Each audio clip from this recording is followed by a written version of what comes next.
Tudo bem? Como é que você está? Como é que passou essa semana? Olha aqui a gente para participar juntos, né? Nós, eu e você e toda a nossa equipe aqui de mais uma classe da Escola Sabatina. É muito bom ter você conosco, é bom ter você sempre nos acompanhando, compartilhando com os amigos, obtendo cada vez mais conhecimento. E, por favor, tenha a lição da Escola Sabatina. Nós já estamos quase acabando, já estamos na 12ª lição, falta só mais uma para a gente acabar o nosso trimestre, e que lição maravilhosa! E hoje, como não poderia dizer, a lição foi fantástica, o que estudamos essa semana foi maravilhoso. Mas para você não ficar com saudade, já tem mais uma lição, a lição sobre o livro de Marcos. Já é o trimestre e já está logo aí, hein? Daqui 3 sábados nós vamos inaugurar a lição de Marcos. Você já tem a tua? Ainda não? Bota lá, ó, Kevin vai colocar um númerozinho aí para você.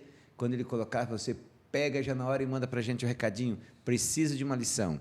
E nós vamos mandar gratuitamente para você uma lição para que você acompanhe de casa, para que você estude durante a semana. E quando a gente recapitular juntos, você está por dentro de todos os detalhes que são maravilhosos.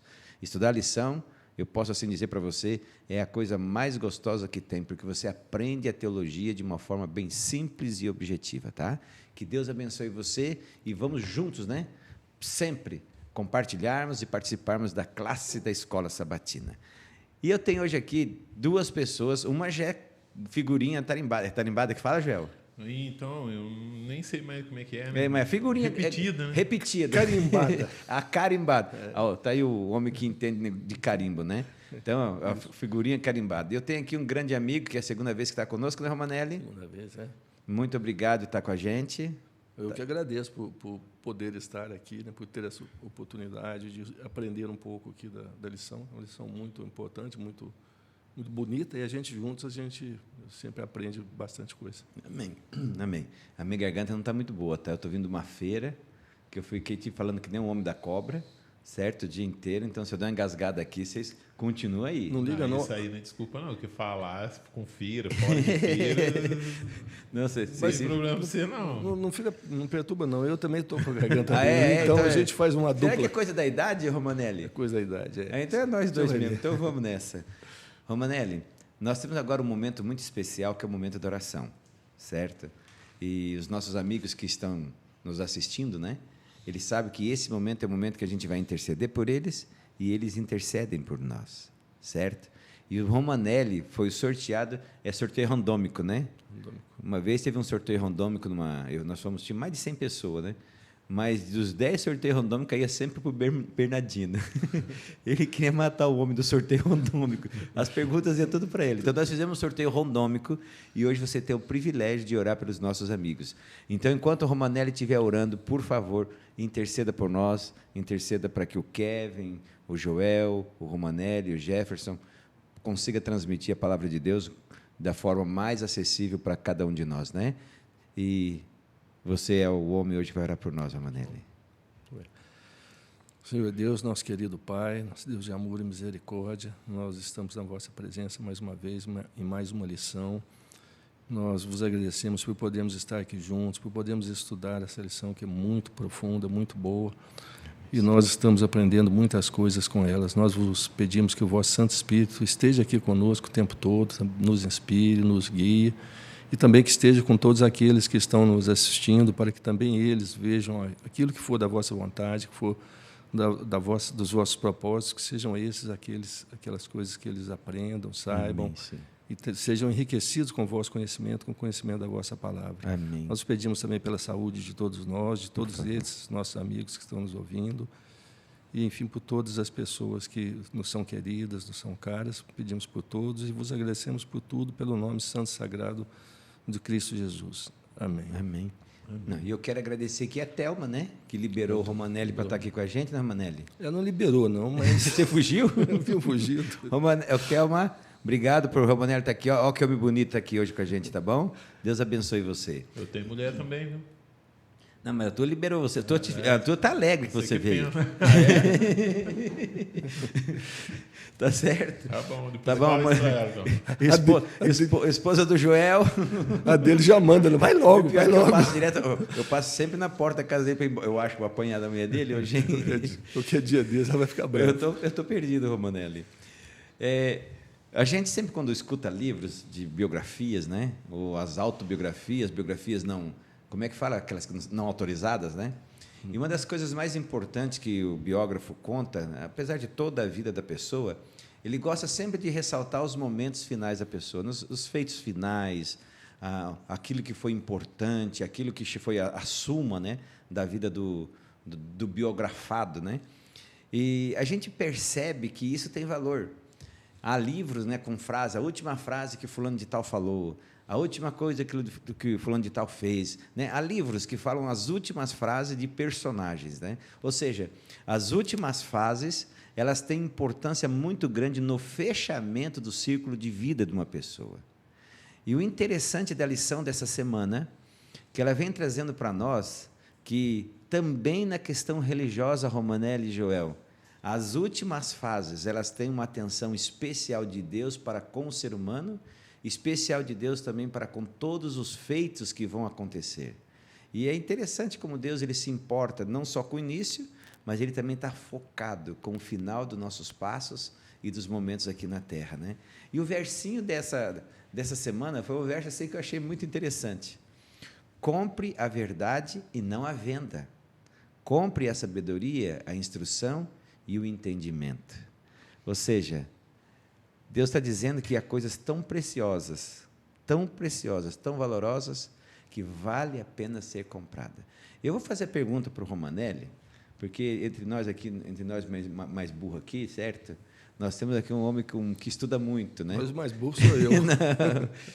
Romanelli, o que é e como é adquirir sabedoria, comprar isso que o verso está falando? Pois ele castigou, tá vendo? A sabedoria é a coisa mais importante que a gente poderia ter na vida, né? A sabedoria religiosa, aquela sabedoria que nos vem diretamente de Deus. E o comprar a sabedoria para a gente é comprar o conhecimento que a Bíblia nos traz, a verdade que a Bíblia nos traz, que a palavra de Deus nos traz. A palavra de Deus é pura sabedoria, é a luz para o caminho e lâmpada para os pés, né? Ela é totalmente sabedoria. E nós só vamos conseguir essa sabedoria através do estudo da Bíblia e de muita oração. Eu fiz essa pergunta para o Romanelli. O Romanelli é estudado, do que vocês imaginam, ele estuda demais, né? Já estudou muito, tem os seus doutorados da vida, mas sempre que eu converso com o Romanelli, Joel, ele fala que a coisa mais importante que ele aprendeu não foi nas escolas. Apesar que as escolas abriram a mente, né, Romanelli? Abrem, ajudam. Para o que você aprendeu hoje, mas tudo que você aprendeu da palavra de Deus. E quando a gente escuta alguém falando, alguém assim, com tal gabarito, gabarito é o prumo. Gabarito nem sempre é uma coisa boa. Mas é isso que eu estou falando. Com alguém assim, com essa larga experiência, larga vivência, até no mundo acadêmico, né? Quando chega para nós e fala, olha, uma sabedoria que eu adquiri, que foi na palavra de Deus. Como é confortante para a gente que não teve o privilégio de estar nesse mundo acadêmico, mas teve o privilégio de ter o mesmo contato com a palavra de Deus, né? E eu acho interessante porque existem certas coisas que podem ser compradas mesmo, né? Com aquisição de dinheiro, investimento. E aí, quando eu li esse versículo, que eu fiquei pensando, compre a verdade e não a venda. Compre a sabedoria, a instrução, o entendimento. E me pareceu assim, algo muito longe, algo que não é palpável nós, né? Ao dinheiro, né? Fiquei tentando, porque o Provérbios ele trabalha assim, uma questão, né, poética, uma questão filosófica, e eu consegui entender sim, justamente o que o Romanelli acabou de falar. Essa sabedoria ela vem através da busca e ela vem de Deus. A busca, o estudo da palavra de Deus, a oração, a comunhão com Deus, e nós recebemos, então, essa sabedoria. O texto está falando assim, de um investimento alto, mas não bem precisamente alto, em dinheiro, né? Não tem como a gente comprar essas coisas. Existe aí no mercado assim, uma prateleira que está escrito lá sabedoria. Você vai lá e compra, você pede pela internet, alguma coisa desse tipo. Não, mas é justamente esse investimento, né, nas coisas celestiais. E esse investimento não é necessariamente dinheiro, mas é o seu coração, o seu desejo, a sua entrega. Né? No passado, alguns compraram com a própria vida, né? Sim. Deram a vida por esse conhecimento, deram a vida pela essa verdade, pela sabedoria, né? E a sabedoria só nos vem por intermédio do Espírito Santo de Deus, né? Nós não temos outra fonte, né, para recebê-la. Aí o texto interessante é que ele está falando para você não comercializar isso. Ele está falando assim, ó, compre e não venda. Isso fica para você. Fica para você. Compre, busque e dê valor a isso. Isso leva a gente lá para o Apocalipse, né? Aconselho que você compre de mim, né? Ouro puro, vestes, se não tiver dinheiro, vem comprar que eu te dou de graça, né? Ou seja, é o esforço que a gente tem de estar sempre ao lado de Jesus, você que está nos vendo, né? É o esforço de estarmos sempre ao lado de Jesus. E esse comprar quer dizer que às vezes nós vamos ter que deixar coisas que aparentemente têm valor para substituir por uma sabedoria, como o Romanelli disse, como o Gel disse, que ela é verdadeira, que vem do trono da graça. Eu achei legal a ilustração da parte de sábado, né? Que fala de um pai que está ansioso esperando uma filha e dá problema de ventania, cai árvore, cai tudo, e não tem para onde a filha vir, né, para casa. Aí um vizinho chega, eu conheço um caminho. Ela faz assim, sim. Aí o pai liga para a filha, Malemar, conversa, vai por assim, que você vai chegar em casa. Então, quando o autor introduz isso para nós, eu fico imaginando Deus olhando toda a tempestade que nós vamos passar bem perto da volta de Jesus. Caminhos que nós vamos ter que andar, que vão estar impedidos pelo pecado, pela maldade humana, coisa que a gente vem conversando, pelos homens iníquos, né, que estarão criando barreira, e Deus, na sua sabedoria, criou atalhos e criou formas da gente chegar ao céu com segurança. Então, a lição que fala dos eventos finais vai falar de coisas que Deus colocou para cada um de nós, para ser para nós um mapa, né, para a gente chegar com segurança para o céu. E na parte de domingo, começa a lealdade a Deus e a sua palavra. Romanelli, como devemos nos relacionar com a verdade? Bom, mais ou menos a gente tem o mesmo caminho que a gente já tinha dito antes, né, com relação à sabedoria, porque até para você ver no versículo, desse versículo para memorizar, eles equiparam a verdade à sabedoria. E nós temos na Bíblia quais são os caminhos da verdade, né? E esse caminho da verdade e da sabedoria são os caminhos que nos levam a Deus. E nós temos, para segui-los, o caminho é mais ou menos o mesmo, é buscar a inspiração de Deus, a presença do Espírito Santo na vida da gente, e estarmos firmes vendo a palavra de Deus, andando certinho na palavra de Deus, guiados pelo Espírito Santo, sendo guiados por Ele, a gente não sair da palavra de Deus. Nós vamos passar por momentos muito, muito complicados, onde nós vamos ser testados com relação a essa presença, esse contato com Deus, e nós vamos ficar na dúvida. Alguns vão ficar na dúvida, muitos vão ficar na dúvida, porque vão acontecer coisas que vão nos parecer legítimas, como já estão acontecendo, até coisas que parecem boas, legítimas, que vêm de Deus, e, na verdade, são coisas que são contrárias à palavra de Deus. Então, nós vamos ter que ficar muito firmes. A palavra de Deus vai ter que ser para a gente, sem dúvida, tem que ser atualmente, não vai ter que ser, não tem que ser hoje em dia, né? E sempre. É aquela boia salva-vidas quando o navio está naufragando. Você só tem uma boia salva-vidas, só pode nadar para o lado dela. Se você nadar para o lado de qualquer outra coisa, você vai afundar, vai afogar. Então, a palavra de Deus é a nossa garantia e segurança para que a gente possa ter um contato direto com Deus. Eu vou pegar esse link, eu sei que você já... Eu conheço o João só pelo zóio dele aqui. Eu vou pegar o link aqui do Romanelli, quando o Romanelli fala assim que tem hoje coisas parecidas com a palavra de Deus que não são verdades, né? Por que a gente tem que ter esse cuidado, né? Qual é a diferença que a lição bota ali entre Cristo e Satanás ao lidar com a verdade? Sabe o que eu acho interessante? Eu acho que estudar antropologia deve ser um negócio muito interessante, sabe? A história classifica, né? Aí os períodos, eles são classificados na história como idade antiga, idade moderna, idade contemporânea, com fatos históricos que realmente viraram a chave ali. Houve uma mudança, né, significativa, drástica na história, e entramos em novos períodos da história. E eu acho que a gente já entrou em um novo período da história que ele será classificado... Perdão, deixa eu desligar aqui. Que ele será classificado futuramente. Atualmente, nós estamos num período classificado aí já há um bom tempo, mas os historiadores, num momento aí determinado, eles vão classificar o período que a gente vive hoje num outro período. Antigamente, nós tínhamos um acesso às coisas assim, muito demorado, né? Às vezes saía um negócio lá nos Estados Unidos, uma tecnologia, uma televisão diferente, e demorava anos para chegar aqui. E hoje chega muito rápido.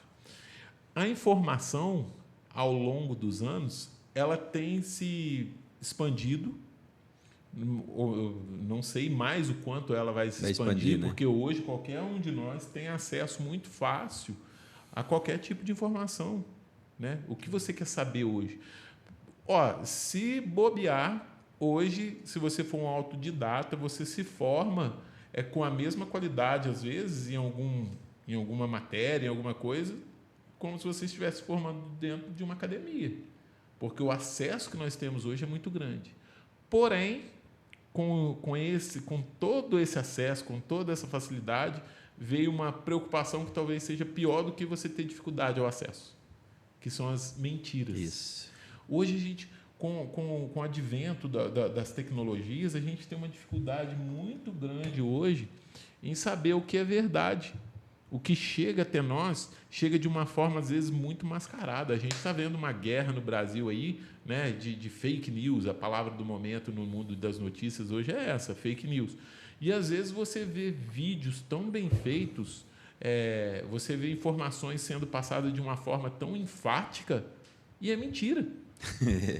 Então, hoje, mais do que nunca, nos versos aqui, a gente encontrou, por exemplo, João 8,32.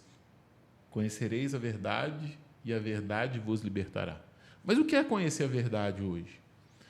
Então, a palavra de Deus, João 17,17. Pai, santifica-os na verdade. A tua palavra é a verdade. Mas até mesmo a Bíblia se tornou um ponto de grande controvérsia.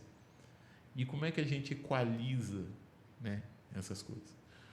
O fato de que hoje nós temos muitas religiões se deve às interpretações pessoais das pessoas. Aos seus próprios desejos. Nós nunca podemos esquecer que quem responde à Bíblia é a própria Bíblia. Eu tenho trabalhado muito isso na classe bíblica. A gente tem estudado lá, começamos uma turma aí já nesse ano. E todo estudo, eu sempre comento para o pessoal, gente, nós estamos numa classe para estudar a Bíblia. E quem responde à Bíblia é a própria Bíblia. Precisa ser a própria Bíblia. Os assuntos concernentes ao que Deus revelou, eles estão revelados onde? Na Bíblia. Dentro da Bíblia. Então, a gente precisa ter esse norte dentro da Bíblia, pedindo orientação do Espírito Santo, né? Igual o Romanelli falou aqui, mas é assim que a gente deve se relacionar com a Bíblia. Eu queria pedir para o Romanelli, porque nós começamos a conversar com uma amiga na Romanelli, que tem algumas dúvidas, algumas coisas, e nós conversamos um assunto que... Vou fazer bem essa pergunta para você. Podemos confiar na palavra de Deus e qual é a importância da profecia? Você lembra que nós conversamos com ela, que tinha profecias que falavam... Para ela, quando a gente falou que havia profecias antecipadamente, que mostravam o futuro, como é que ela ficou? Você lembra da reação dela? Eu não lembro bem, mas ela ficou interessada. Ela ficou assim, profecias, né, mostrando. Até porque ela mesma acredita, de uma certa forma, em uma espécie de profecia. Ela mexe com a astrologia e na astrologia acontecem coisas. Essa pessoa vai ter isso na vida dela, vai acontecer tal coisa. tal astro diz que ela vai sofrer um acidente algum dia. Então, tem uma espécie de profecia, né? Entre aspas, aí, com muita ressalva. Mas tem essas coisas. Porque a profecia, a gente vê que a profecia, a própria Bíblia diz, né, que sem a profecia o povo se corrompe. Né? A gente precisa... É a luz que tem dentro da escuridão do mundo, esse mundo muito escuro, muito trevoso que a gente vive hoje. A luz que a gente tem é a palavra de Deus, ela é a nossa luz, mas a definição dessa luz para a gente, a interpretação perfeita dessa luz para a gente vai vir através da profecia. A profecia sempre nos dá esse encaminhamento. E isso é muito importante, até porque o Joel estava falando aqui sobre a questão da verdade, da Bíblia. A gente vê que hoje, mesmo as traduções da Bíblia, traduzem uma opinião do tradutor. Os tradutores acabam colocando aquilo que, na religião deles, eles acreditam, às vezes, uma palavrinha que muda de lugar, uma palavrinha que coloca um outro sentido, um outro sinônimo, sim, altera para efeitos dele justificar a própria fé dele. Verdade. E isso é uma coisa que a gente tem que ter hoje, esse norte mais firme para a gente, vai ser exatamente a profecia, que vem tratando sobre exatamente aquilo que está na Bíblia, mas vem trazendo para a gente uma maneira de a gente caminhar pelo estudo da Bíblia, a gente caminhar da maneira mais correta, mais certa. E como o Joel falou também, a gente tem que estudar ligando a própria Bíblia se respondendo, a própria Bíblia, um diálogo dos próprios textos bíblicos, porque quando um texto está com algum extraviozinho ali, outros textos vão corrigir aquilo. Isso, bem lembrado, né? Como o Joel também falou, a própria Bíblia se explica, isso. Na parte de segunda-feira, selados para o céu. Joel, vou começar contigo agora, tá? As perguntas mais fáceis eu vou fazer para você. Eu tenho escolha? Não. As mais fáceis eu faço para você. As complicadas é para o Romanelli. No que devemos, ou seja, o que o cristão tem que buscar diariamente, segundo a nossa lição de segunda-feira? Bom, constantemente, diariamente, nós temos que buscar a Deus, através de sua palavra, através da oração, buscar. Aí entra o verso áureo, né? Compre a sabedoria. E esse é o comprar, é essa busca, né? Falando ainda sobre as profecias,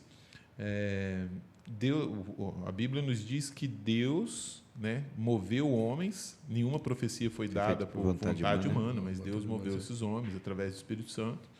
E a comparação que Pedro faz ali dessas profecias, da palavra de Deus, ela ser como eu coloquei num termo mais atualizado, né? Lá fala como candeia, eu coloquei como uma lanterna, em um local onde não há iluminação nenhuma, né? Onde ela te clareia o caminho, né? Esse relacionamento, essa busca diária, ela vai nos dando o norte. Depois ele vai falando assim, né? Até que a estrela da alva venha, né, brilhando até se tornar dia perfeito. E Romanelli, o que significa? A lição vem dizendo que essa busca que o Joel falou é o instante, né? Ou seja, aquela busca para o selamento do Espírito Santo na vida da gente. Uhum. O que significa algo selado? O que é algo selado? Bom, nesse ponto eu entendo bastante. Com meus quase 90 anos. Você já selou muito. Eu, com meus quase 90 anos de vida, já fui escrivão. Naqueles tempos antigos, onde os documentos eram selados, a gente fazia documentos, escrituras. Quando as escrituras ainda vinham escritas nelas aos tantos dias, do ano tal, do ano do nascimento de nosso Senhor Jesus Cristo, não sei quantas almas fizeram isso. Escrituras... Tu é dessa época? Eu tive acesso a escrituras de escravos. Sério? Que bacana. No cartório tinha, nos registros, dos livros de registro, então falava assim, fulano tal comprou tantas almas de escravos, naquela época que o termo alma era bastante usado como termo de pessoa. Normal. É até bom você falar isso, ou seja, essa noção de que alma é desencarnado, até na tua escritura era algo totalmente alheio. Os registros cartorários é cheio de alma. A pessoa era chamada, você não chamava a determinada pessoa, a determinada alma. Né? Interessante. Agora, com relação à questão do selo, eu lembro muito bem, tinha muito documento que tinha que selar. Então, o documento era feito, principalmente quando a pessoa fazia testamentos ou aquelas cartas pós-mortem, né, de vontade depois da morte. Aquilo era feito perante o escrivão, era feito ali em sigilo, o escrivão fazia, e o escrivão fechava, lacrava aquilo e colava o seu selo. Ele pingava ali um verniz, não é bem um verniz, uma massa cera, ali, né? uma cera, mas uma massa que ele virava uma cera dura, mas não tinha jeito de ser vulnerada, só se rompida com a corda, amarrava com a corda, costurava e selava com aquilo. Legal. E esse selo era o que ia garantir a pessoa que está com aquele documento, quando a pessoa morresse, com aquele selo intacto, a pessoa apresentava aquilo para o juiz, e o juiz ia conferir o selo, se era um selo autêntico, se não era uma falsificação de selo. Aprendeu, Joel. Então, ele tinha esse selo, o escrivão tinha esse selo registrado na Secretaria de Justiça, no fórum, as pessoas conheciam. Aquele selo é do escrivão fulano de tal, daquele jeito. Então, ela fazia esse selamento. Com esse selamento, a pessoa sabia que era uma coisa real e válida. Que aula, hein?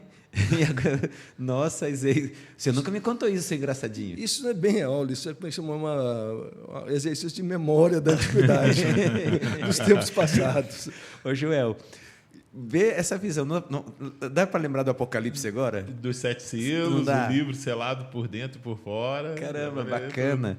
Agora, havia alguns elementos, Joel, no selo que era de suma importância? Sim, nos tempos bíblicos, a lição trouxe para nós aqui que pelo menos 3 características determinavam a importância de um selo. Nesse selo continha ali o nome da pessoa, o nome dela, a posição dela e a área de atuação, o território, aquilo que pertencia a ela. Essas eram 3 características que compunham um selo nos tempos bíblicos. É interessante aí porque a lição trouxe para nós como selo também, né? Não, pode. Ué. Você ia continuar? Não, pode falar. Uma curiosidade também com relação ao selo. Por exemplo, na nossa época de cartório, o selo não tinha todas essas características no selo, pelo menos nos selos cartorários. Mas tinha ali uns símbolos, umas coisas que eram escritas, umas palavras, umas coisas que aquilo identificavam como verdadeiro, como selo como verdadeiro. Mas no documento, o escrivão tinha que escrever: eu, fulano de tal, escrivão do cartório tal, da jurisdição tal, da comarca tal. Identificação, né? Ele tinha que ter a identificação dele, a autoridade dele ali e o cargo dele que ele tinha, que ele exercia. Exatamente. Então, fazia tudo isso. Eu certifico que, depois foi falando, eu certifico que eu, para conhecimento de quem pode interessar, né? Era tudo, essa identificação ela só mudou o aspecto, mas tinha que ter do mesmo jeito. Agora, imagina, quando nós somos selados, agora eu vou pegar essa tua... Foi muito bacana isso, certo? Quando diz que nós somos selados pelo Espírito Santo, imagina, o Espírito Santo colocar eu, o Espírito Santo, reconheço o Jefferson como meu filho. Imagina que coisa linda. Verdadeiramente é o meu filho, transformei o coração dele, está marcado para mim. Imagina que coisa linda. É muito bonito. É isso que a lição quer que nós buscamos todos os dias, né? Agora, eu vou pegar isso tudo aqui e fazer uma pergunta que tem a ver com a lição ali, que diz o seguinte: onde são recebidos o selo de Deus e a marca da besta? Por que existe essa diferença? Vai lá. Bom, a lição colocou para nós aqui, está aí no livro de Apocalipse 7, Apocalipse 13, dizendo sobre esse selo, o local onde ele é colocado. Só voltando aqui nessa questão de posições, aí a Bíblia traz algo muito interessante a respeito do 4º mandamento, né? Lá em Êxodo, quando foi dado o 4º mandamento, ali nós encontramos o nome, né? Deus é o Criador. O Criador, a posição dele, né? Deus, nome Deus, a posição Criador, né? E o território dele, os céus, a terra e o mar, e a fonte das águas, né? Ele criou todas as coisas. Ezequiel 20 vai dizer que o sábado é um sinal entre Deus e o seu povo, né? Para que saibais que eu sou o Senhor que vos santifica. Aqui a gente está trazendo isso para os eventos finais, E a gente já estudou aí lições passadas falando sobre besta, sobre o selo da besta, sobre essas coisas. A gente vê que o ponto principal no grande conflito é a adoração. A adoração é o ponto principal no grande conflito. E o sábado, ele é algo que aponta para o quê? O sábado aponta para Deus Criador. O Apocalipse, no capítulo 4, no capítulo 5, nos mostra os motivos pelos quais Deus deve ser adorado. Deus deve ser adorado porque Ele é Criador, Ele é celebrado, essa celebração no céu, né, quando Jesus é entronizado, porque Ele era Criador e porque Ele era o quê? Redentor. Isso aí sempre vai caminhar junto, essa adoração a Deus. O sábado, ele escancara Deus como Criador. E o inimigo não quer que a gente reconheça e nem adore a Deus como Criador. Então, o sábado, como um sinal, o povo de Deus carrega esse sinal com ele, adorando a Deus por ser um Criador.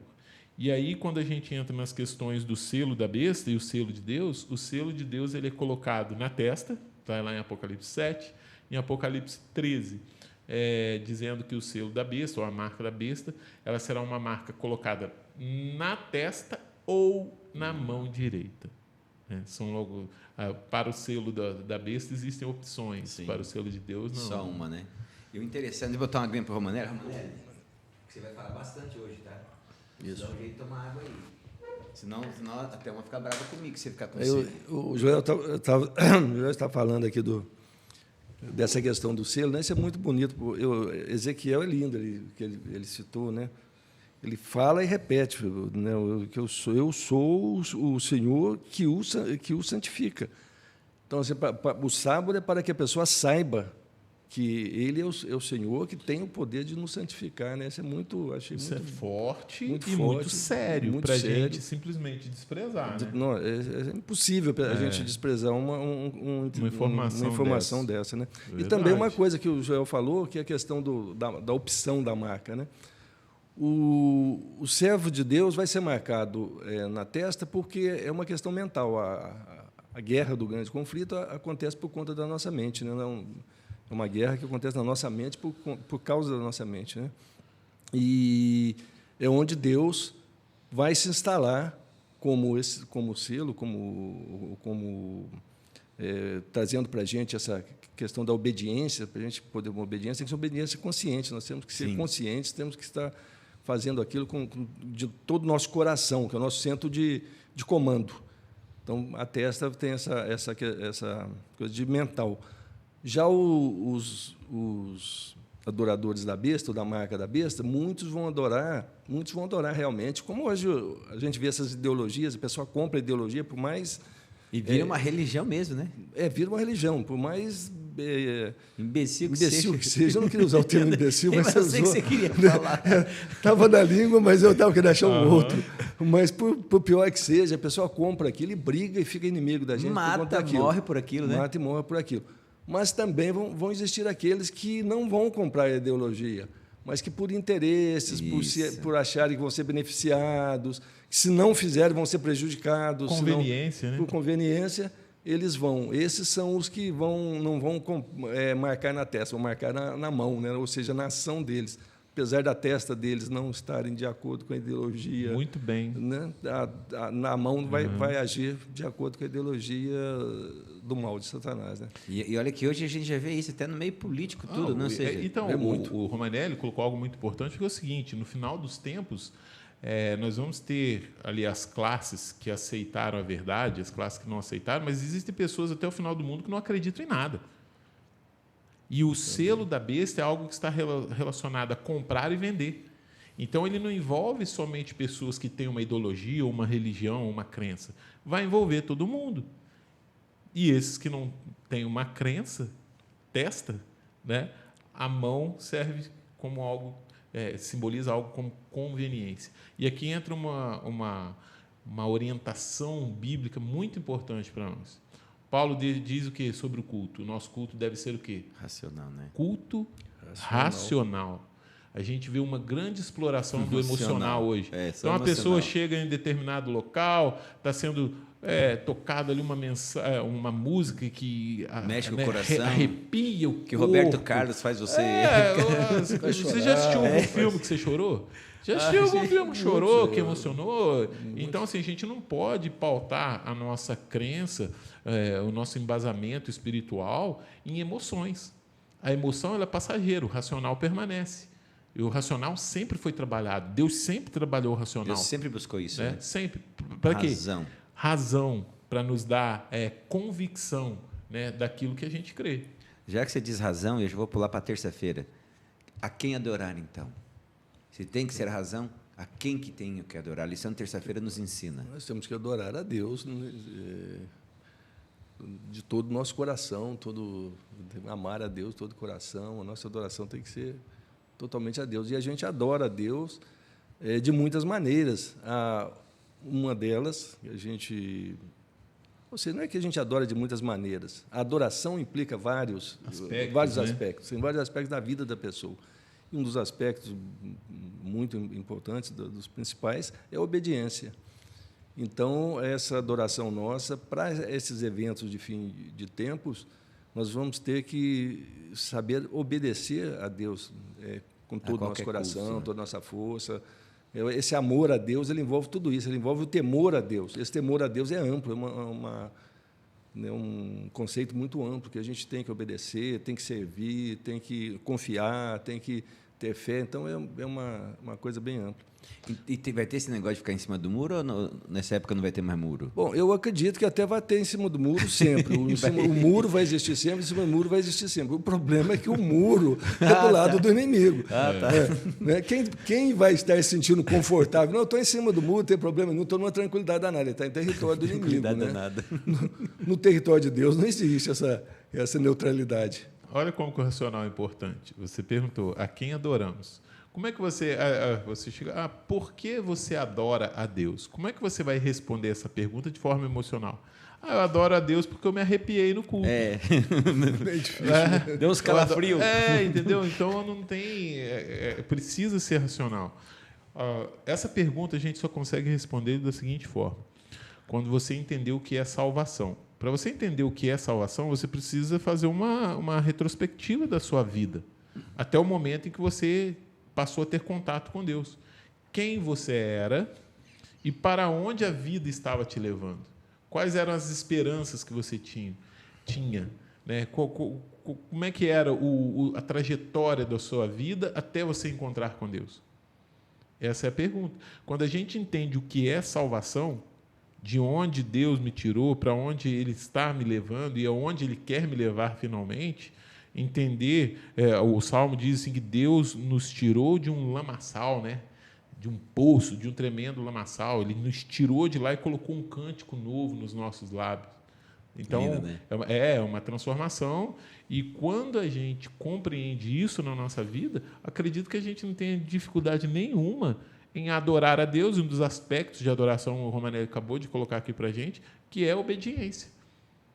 Essa é a justificação e santificação. E quanta gente quer adorar a Deus, mas fazendo as suas próprias vontades. Né? Exatamente. E o porquê também aqui que a gente vê que a Bíblia fala o tempo todo é porque Ele é o Criador. Você tem a subordinação a Ele. Você é criatura. Tudo que você tem vem dEle. Quer dizer, você vive por conta dEle, a vida é dEle, tudo vem dEle. Então, Ele é o Criador. Ele é que te deu tudo, que dá tudo. Então, a gente... naturalmente, a tendência é que a gente tenha que adorar aquele que é o nosso Criador, né? E Criador de todas as coisas, não só nosso, de todas as coisas. Não tem como a gente separar adoração a Deus de criação e redenção. Exatamente. Por quê? Elas andam juntas, porque redenção é uma recriação. Quando Deus ele redime a pessoa, ele tem o objetivo de recriar ela à imagem e semelhança novamente. É um resgate para a restauração. E o que eu acho mais interessante na lição de quarta-feira, que Deus não vai deixar que façamos isso sozinho, porque Ele sabe que nós não temos capacidade de fazê-lo. Claro. Né?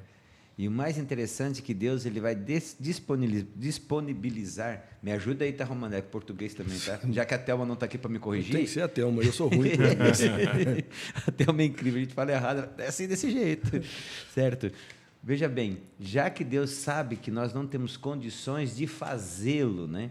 De obedecê-lo, de honrá-lo, de termos uma vida, Deus promete algo fantástico para a igreja dele e para mim também, que é a chuva temporã e a chuva serôdia. Você entende um pouco disso? Pelo que está na Bíblia, né? Me explica. Mas chuva temporã e chuva serôdia, a gente é uma figura dos plantadores, né? De agricultores. Seria a primeira chuva lá na região de Israel, para aquele lado. Lá eles tinham já uma certa época do ano, que parece que era primavera, vinha uma chuva, e depois, eu não lembro qual era a estação, outono. Né? Outono vinha primavera. Uma, depois vinha na primavera outra. Para nós aqui, as chuvas têm um regime diferente, mas aqui seria mais ou menos as primeiras chuvas, a chuva de plantação, o pessoal chama chuva de plantio, aquela chuva que molha a terra para o plantio, em primeiro lugar, e depois aquela chuva que tem que ser dada, porque senão a planta morre, a planta não vai produzir. Então, a chuva de produção seria a chuva serôdia, a chuva temporã seria a chuva normal, aquela que é a primeira chuva para molhar a terra para começar o temporada de plantação. Agora, pela Bíblia, tem um sentido bem mais amplo, bem mais bonito. A chuva temporã seria aquele derramamento do Espírito Santo que aconteceu no Pentecostes. Então, foi a chuva que teve um derramamento muito grande do Espírito Santo e muitas pessoas se converteram, né? na 3 mil hora, pessoas, né? Num sermão só 5 mil. De 120 foram 3 mil e depois aproximaram quase 5 mil pessoas, né, de convertidas. E a chuva serôdia vai ser a chuva que o Espírito Santo vai derramar sobre nós de novo para o encerramento da obra. Aquele foi o começo da obra do Evangelho, para o início da plantação do Evangelho, né, na mente de todo mundo. Teve a chuva temporã, agora vai ter a chuva serôdia para colheita, para a produção e para a colheita, que o Espírito Santo vai, de novo, fazer as mesmas coisas e fazer até com maior intensidade, com maior abrangência. Hoje, os mesmos milagres, as mesmas conversões, os mesmos contatos. Bacana. Joel, com essa ajuda toda aí que a gente já viu, que aconteceu na temporã, como o Romanelli acabou de explicar, temos como duvidar da obra final de Deus, da pregação do Evangelho, da conversão das pessoas? Não, de jeito nenhum. Esses dias tinha uma pessoa que estava com muita dúvida a respeito da chuva serôdia, né? E aí eu passei mais de 2 horas conversando. Não é um assunto que eu domino muito, nunca me aprofundei nesse assunto, mas a gente passou mais de 2 horas conversando sobre isso. E é muito interessante quando a Bíblia usa ilustrações, principalmente, né, Jesus usou muito esse recurso de ilustrar de acordo com aquilo que era familiar às pessoas. E quando a Bíblia pega essa questão da agricultura lá do Oriente para fazer a aplicação, a atuação do Espírito Santo, né? Quando nós olhamos para Atos 2, o que a gente vê ali? Uma ordem que foi dada por Jesus aos apóstolos, que era o quê? Pregar o Evangelho todo mundo, a todo mundo. E uma deficiência para se obedecer e cumprir. Obedecer não, para se cumprir essa ordem. Porque quais eram os recursos? O que os apóstolos tinham para cumprir essa ordem? Nada. Então, eu até acho interessante que a Bíblia faz questão de citar o número de 120 pessoas, porque multidões elas seguiam Jesus.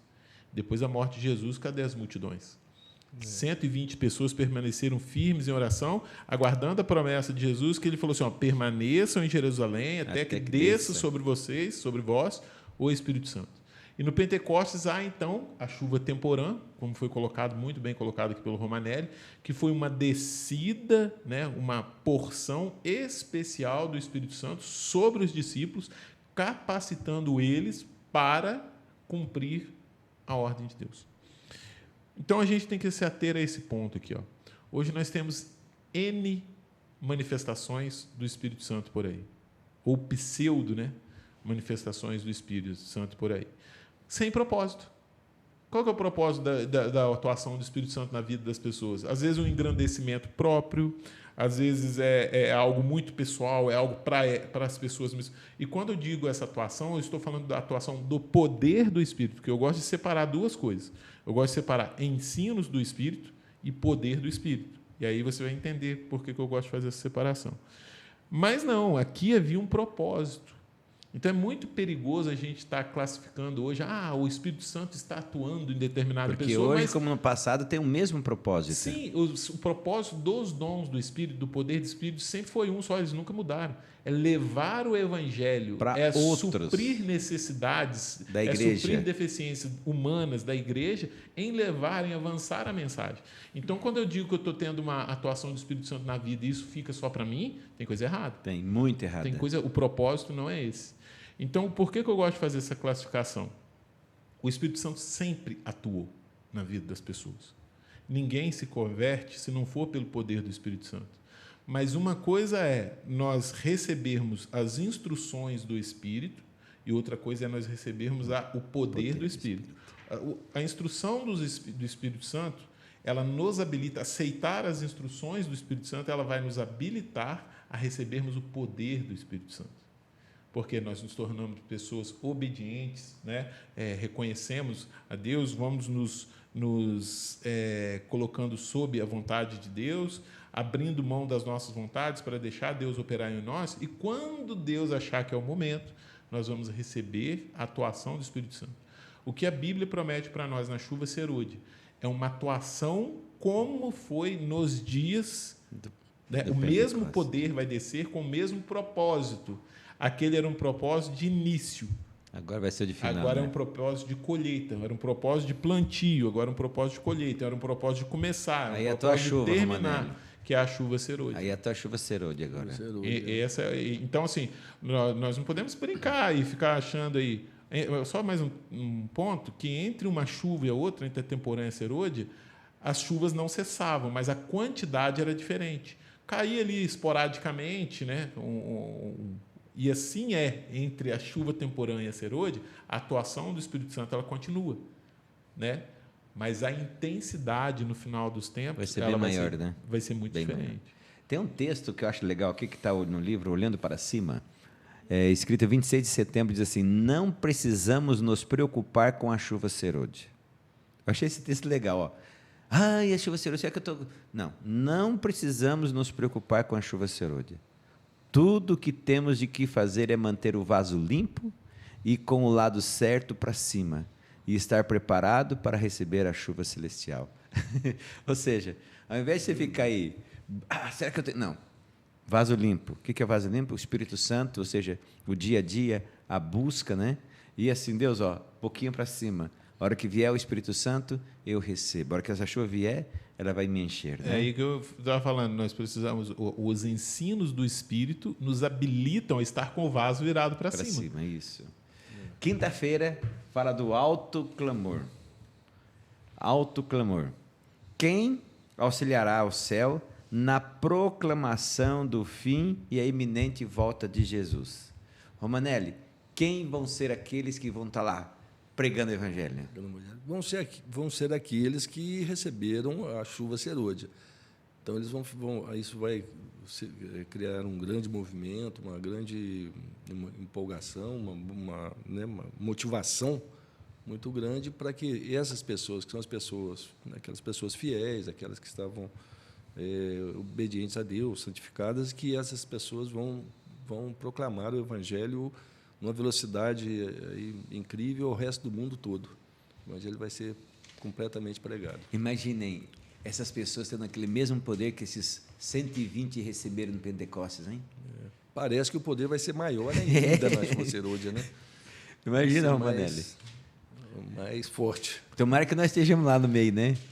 Porque nós queremos que Jesus venha na nossa época ainda, claro, né? Se for da graça de Deus, a gente gostaria de presenciar, apesar das dificuldades que os fiéis vão ter que passar nesse período, né? As perseguições, as ameaças de morte, processo, né? O impedimento de comprar, de vender, né? Todas essas coisas que são destinadas e são já direcionadas para aqueles que não receberem a marca da besta, né? Sim, sim. Olha que interessante. Em Mateus 28, Jesus fez a grande comissão, deu uma ordem. Ide, portanto, né, e pregai, né, ensinai a todos, pregai o evangelho a todo povo, nação e língua, né? Isso até hoje não se cumpriu. Até hoje, a ordem de se levar o evangelho a todo mundo não se cumpriu. Povo, tribo, língua. Não se cumpriu. Mateus 24:14 diz que o evangelho será pregado, né, a todo povo, nação e língua, então virá o fim. Abacuque 2:14 diz assim, ó, pois a terra se encherá do conhecimento da glória do Senhor, como as águas cobrem o mar. Chique, hein? Isso ainda não se cumpriu, mas é uma promessa bíblica de que toda a terra ela vai estar ciente do que é o plano da salvação. A chuva serôdia ela vem para suprir essa necessidade, essa deficiência nossa, na parte humana, em levar esse evangelho a todo mundo. Ela vem para suprir isso. Mas é interessante essa promessa, que antes da volta de Jesus, toda a terra estará ciente do que é o plano da salvação. E é onde será, então, colocada a oportunidade de escolher entre o selo de Deus e a marca da besta. Ninguém vai ser marcado pelo selo da besta sem ter a oportunidade de uma escolha consciente e clara. Uma escolha consciente e clara do que é a verdade e do que é a mentira. Então, é para isso, quando o plano da salvação chegar nesse ponto, onde todos tiverem a oportunidade de escolher conscientemente, é que as pessoas, então, irão receber a marca da besta. A marca da besta não é colocada de forma inconsciente nas pessoas. É uma questão de escolha. Como diz Romanelli no início, alguns conscientemente vai querer os benefícios, mesmo não crendo que aquela marca vai trazer alguma bênção espiritual para ele, mas trarão benefícios. Nós estamos aqui encerrando essa lição. Essa lição está sendo muito bacana, lição muito boa. E eu queria, antes de encerrar, que vocês dessem a mensagem final de vocês, certo? O que vocês querem deixar para os nossos amigos como um conselho daqueles que estarão presentes, se Cristo vier hoje, na nossa época, nos eventos finais? Romanelli, o que você quer deixar de recado para os nossos amigos? Olha, eu acho que o recado que eu posso dar, o conselho que eu posso dar, aliás, de vez em quando eu aconselho isso a algumas pessoas, aconselho de uma maneira mais simplificada, mas o que eu aconselho é o seguinte: leia a Bíblia, estude a Bíblia, tente entender, peça ajuda, ore muito para essas leituras e seja obediente à vontade de Deus. Amém. Aquilo que a Bíblia dá como isso, Deus disse, e faça de acordo com a vontade de Deus, cumpra de acordo com a vontade de Deus. Hoje nós vemos muitas teologias que tentam deturpar essas informações que nos vêm nas Bíblias, essas determinações, estatutos de Deus que nos vêm pela Bíblia, com as desculpas mais esfarrapadas, mais sem sentido do mundo. Criam coisas, criam situações, criam filosofias diferentes para poder não cumprir os mandamentos de Deus. Então, o que eu aconselharia para todo mundo: cumpra os mandamentos de Deus, você não vai perder nada com isso. Inclusive, a guarda do sábado, eu, há pouco tempo falei para uma amiga católica isso, falei, nada impede que você guarde o sábado, independente de você continuar na sua religião. Exatamente. Mas se Deus determinou que o sábado deva ser guardado, e não determinou assim, simplesmente guarde o sábado, não é o mandamento que mais tem versículos em Êxodo, lá é imenso. E Deus dá, como em Ezequiel, Deus dá o porquê, né, que ele está dizendo isso, para que vocês saibam que eu sou o Senhor que criou todas as coisas, porque eu sou o Senhor que determina. Então, não desobedeça a Deus, esse é o conselho. Obedeça a Deus, mas estude muito a Bíblia, respeite muito os ensinos da Bíblia, e estude, e, como eu diria, cumpra e obedeça o que está na Bíblia. Obedeça à vontade de Deus, que você só tem a ganhar, ninguém tem a perder. Pode uma pessoa falar assim, mas lá na minha igreja falou isso. Mas você não tem nada a perder se você observar o que Deus determina. Amém. Seu Joel, qual é o seu recado final para a nossa turma? O meu recado ele vai assim para duas classes ao mesmo tempo, sabe? Para os que recebem e para os que levam a palavra de Deus. Zacarias 4, verso 6 diz assim, ó, prosseguiu ele e me disse, esta é a palavra do Senhor a Zorobabel, não por força nem poder, mas pelo meu Espírito, diz o Senhor dos Exércitos. Bonito. Bom, bonito. primeiro para os que levam a mensagem. Às vezes nós, nessa ânsia de levar a mensagem às pessoas, às vezes a gente atropela o processo. Às vezes a gente quer forçar as pessoas a aceitarem algo que a gente enxergue como verdade, e às vezes a gente acaba atrapalhando o processo. Então, nós temos que ter ciência de que a nossa responsabilidade ela é limitada e ela vai até certo ponto. Qual é esse ponto? Levar a mensagem de forma clara, de forma racional, mas quem convence do pecado, da justiça e do juízo é o Espírito Santo. Precisamos deixar o Espírito Santo atuar, e o Espírito Santo, às vezes, atua por tempos longos na vida das pessoas. E o segundo ponto é para os que recebem a mensagem. Quando a voz do Espírito Santo ela é inconfundível, e as pessoas que têm um coração sincero, que dizem que querem conhecer a verdade de forma sincera, elas ouvirão a voz de Deus falando, este é o caminho, andai por ele. E aí há uma responsabilidade nisso aí. A aceitação da vontade de Deus, em 99% das vezes, ela é contrária à nossa vontade. Então, que aqueles que receberem, que ouvirem essa voz, possam ser receptivos e aceitar a vontade de Deus. Não. Até porque foi muito oportuna essa colocação do Joel, porque, como da maneira que eu falei, parece que eu fico dizendo assim, faça nem que seja forçadamente. Mas não é isso que Deus quer. Não adianta, obras forçadas não vão servir para nada para a pessoa, o processo de salvação dele. Né? As pessoas têm mania de falar que a gente está muito ligado à lei e às obras. Não é isso. Mas a obra não vai salvar, mas vai fazer perder se a pessoa não entender. Então, ouvindo o Espírito Santo, como o Joel falou, essa voz do Espírito Santo, a pessoa vai ter a própria vontade de procurar esse conhecimento, de saber, de aplicar esse conhecimento na vida dele. E quando ele procura estudar a Bíblia, o Espírito Santo vai chegar até ele e vai passar essas informações que ele precisa. E como é gostoso, né? Quando a gente recebeu o primeiro oi, né? Você no seu caso, nós assim, oi, tudo bem? Quando nós conhecemos as nossas namoradas, como a gente se encantou, a gente fazia de tudo, não fazia? Levava bombom, às vezes nem tinha dinheiro para fazer as coisas, arrumava um troço lá para comprar um presentinho, ou seja, a boa obra, ela vem como resultado de um bom amor no coração. Como é bom a gente saber que Jesus Cristo nos ama e que no evento final, Jesus tem uma obra especial por um Deus chamado Espírito Santo, que vai nos mover a olhar para Jesus como sendo o sol da justiça. Seremos como um girassol.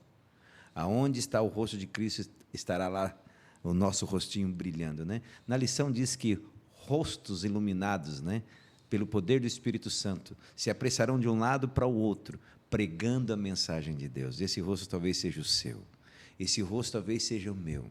Seja nós dois que devemos procurar, como o verso áureo diz, compre a verdade, não a venda. Compre a sabedoria, a instrução e o entendimento. Que possamos buscar, seguir o conselho do Joel, seguir o conselho do Romanelli, que possamos buscar verdadeiramente a palavra de Deus, o entendimento dela. Porque se nós permitirmos que o Espírito Santo faça o trabalho, Cristo virá e nos usará com o poder da chuva serôdia e levaremos vários amigos nossos ao conhecimento da verdade que é Cristo Jesus. Que seja você e eu pessoas iluminadas pelo poder de Deus. Vamos orar?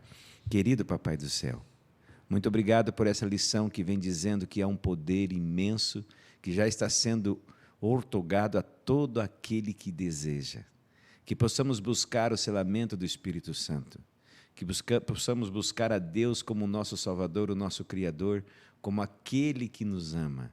Que possamos voltar os nossos olhos a Cristo, que possamos permanecer nele e que possamos fazer da nossa vida um livro a ser lido, um livro que apresenta Cristo, um livro que leva a mensagem de Deus por intermédio dos nossos atos. Salva-nos, salva os nossos filhos, salva a tua igreja, salva os nossos familiares, em nome de Cristo Jesus. Amém. Muito obrigado por ter ficado conosco nessa classe. E semana que vem é a última lição, aí não esquece, é a 13ª lição. E logo, logo, logo nós vamos entrar na lição de Marcos. Só avisando, você que não tem Marcos ainda, manda um recadinho, Kevin, eu quero uma lição, e nós vamos enviar gratuitamente para você. Não se esqueça, semana que vem, nesse mesmo canal, nesse mesmo horário, falando a mesma coisa, da beleza do grande conflito, onde Cristo é o nosso Miguel que nos salva. E não se esqueça, nem só de pão viverá o homem, mas de toda palavra que sai da boca de Deus. Que Deus te abençoe e até lá. Um abração.